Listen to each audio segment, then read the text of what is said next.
台湾电影万博队长捌去过大阪的万国博览会取景，女主角是艺人洪倩玉。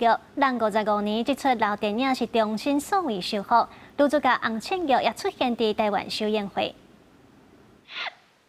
我考取万国博览会的接待员了。洪倩玉20岁的青春面貌重新在大荧幕出现。伊伫1970年的电影《万博队长》内担任女主角。2K 数位修复影像呈现当年伫台版所举行的万国博览会真实情景。55年后，洪倩玉讲，当年万博是追求未来的进步甲发展，今仔日是演变成追求永续。现在是要看未来的什么呢？我们的生活，我们的地球。 就变成 green 了，要恢复原来的那个地球的自然。50年前是发展。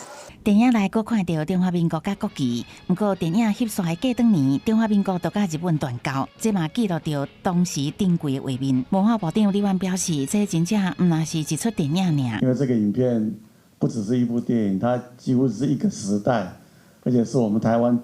变动最大的那个1970年，55年后，台湾还是一样的屹立不摇，试着去参加大阪世博。重新修复的万博队长变得较光搁较清，核选台版世博官方活动，台版亚洲映花节的开幕首映片，20在国家影视厅中心首映。公司新闻采访报道。